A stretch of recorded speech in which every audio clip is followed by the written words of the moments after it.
Fun with Sourdough. I'm Ellie and today I'm going to show you how to make pumpkin bread using pumpkin puree. Alright, first what we're going to do is we're going to put our bowl on our scale. Make sure that it's on the gram setting. Tare it. And then add 100 grams of sourdough starter.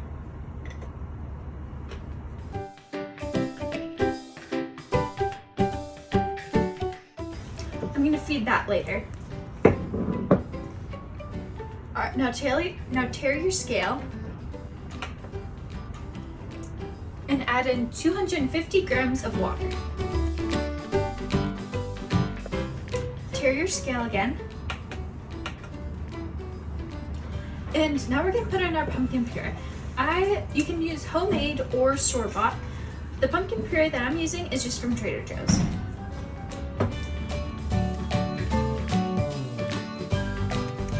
We're going to do 100 grams.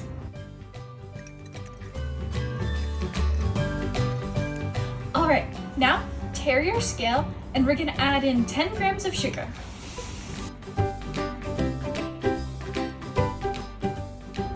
Now we're also going to add in 10 grams of salt. Make sure you tare after you add in your sugar.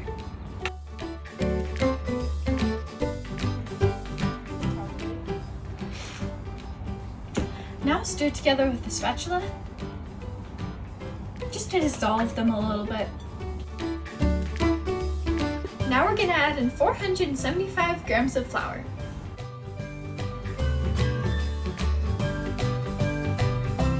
Now we're going to add in 1 teaspoon of pumpkin spice seasoning.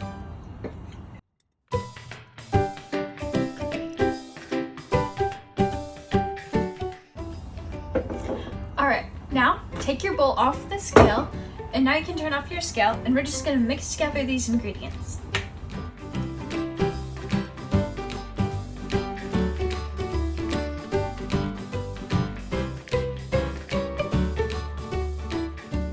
My dough is a little bit sticky, so I'm just going to add in a little bit more flour.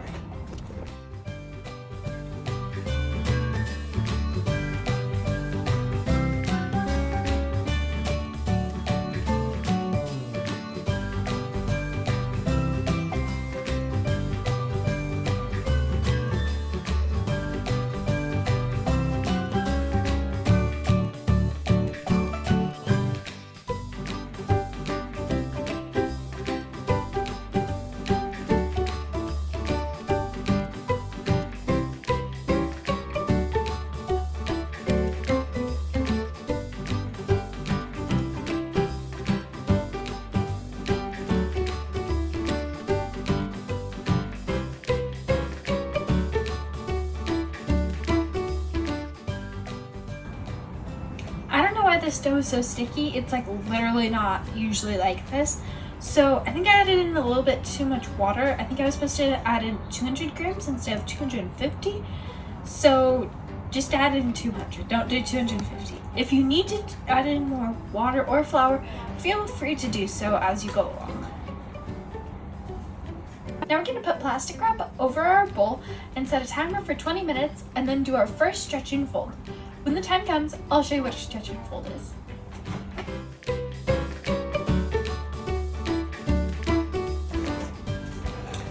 Alright, now we're just going to do a 20-minute timer.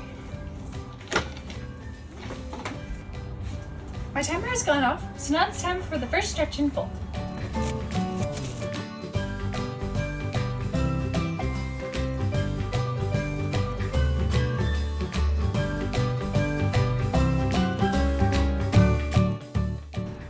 This smells really good. And it also feels kind of like how it was in the beginning, except it's just a little bit stickier, but that's alright.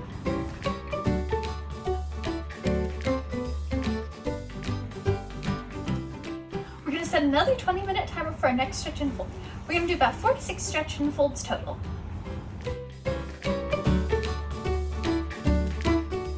Now that my next timer has gone off, it's time for our second stretch and fold. The dough is getting a little bit thicker and harder to stretch and fold as I go along.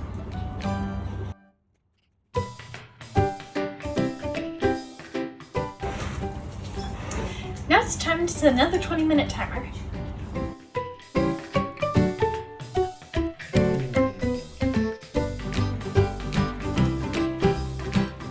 Now it's time for my last stretch and fold. If your dough doesn't feel like the right consistency, you could do 2 more.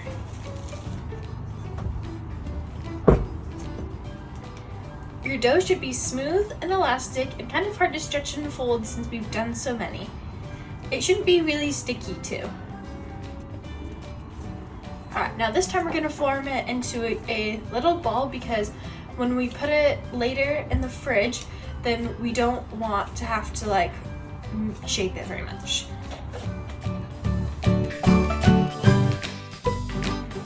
Now I'm going to let my dough rest for 8 to 12 hours before putting it in the fridge before baking. Now that my dough has sat overnight, I'm going to put it in a small bowl and into the fridge. You could also use Benetton instead of a bowl.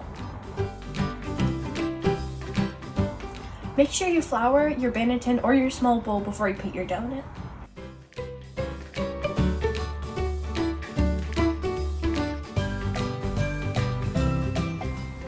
You may want to pop any gigantic air bubbles, because then it might make the dough rise weird in the oven.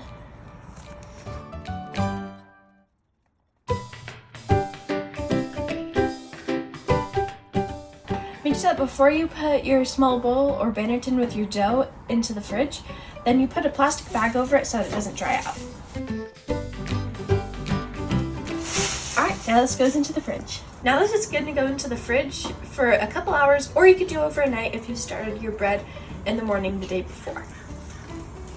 Preheat your oven to 500 degrees Fahrenheit with a Dutch oven in it.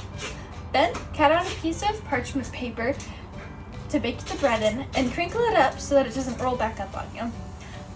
Now what we're going to do is we're going to cut out 4 pieces of 20-inch kitchen twine to make the pumpkin shape. Now I'm going to finish cutting the twine. Make sure you use regular twine instead of kitchen twine because regular twine puts weird little fuzzies in the bread.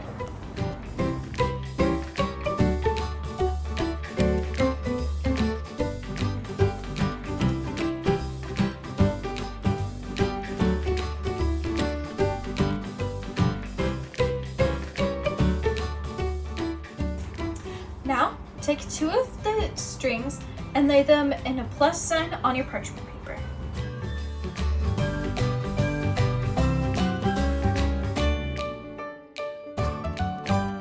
Then take the other 2 and make an X.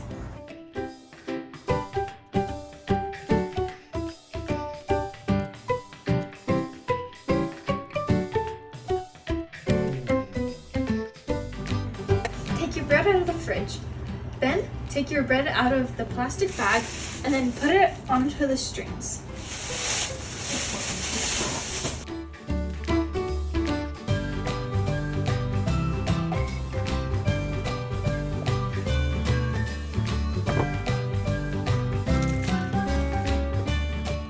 Now, tie the strings across from each other over the bread using just 2 simple knots.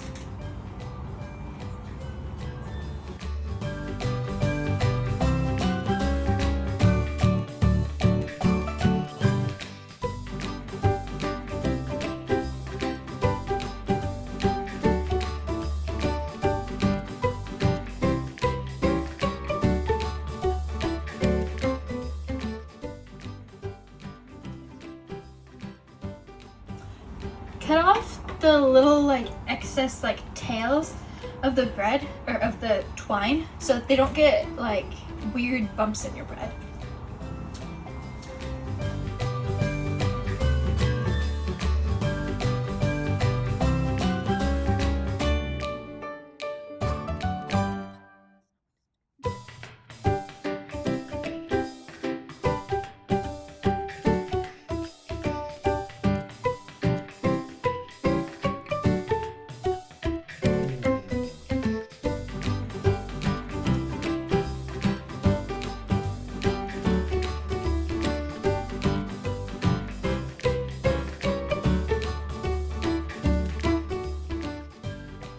Now I'm gonna score my bread. You can score your bread using a lathe or a very sharp knife. Or you can skip this step entirely.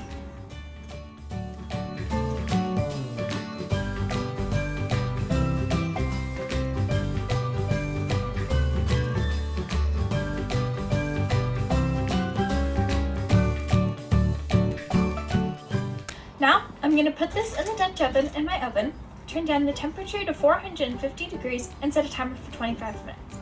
After the 25-minute timer is up, I'm going to take off the lid of the Dutch oven and set another timer for 10 minutes. Then I'm going to take the temperature of the dough, where all the strings are tied so that it doesn't mess up the design or anything, and see if the internal temperature has reached 190 to 200 degrees. If it has, then the dough is ready and I will take it out of the oven.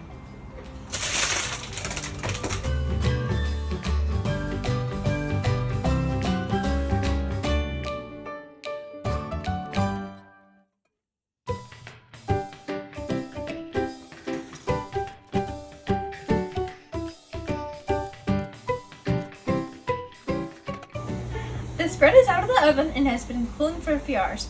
Now we're going to cut the strings. Cut them at the top and then pull them down the sides.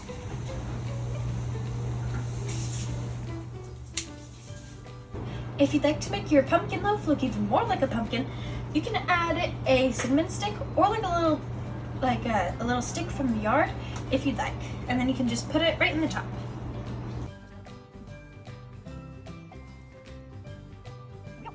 Once you're done taking all of your pictures for your Instagram page, now you can cut into it and taste it.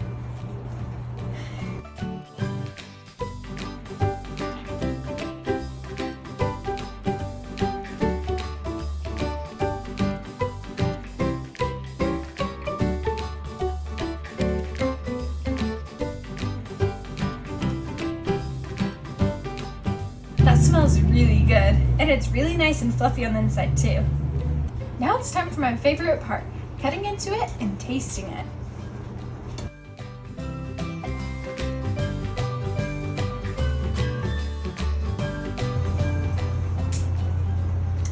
Maple butter is really good on this, but right now I just have regular butter.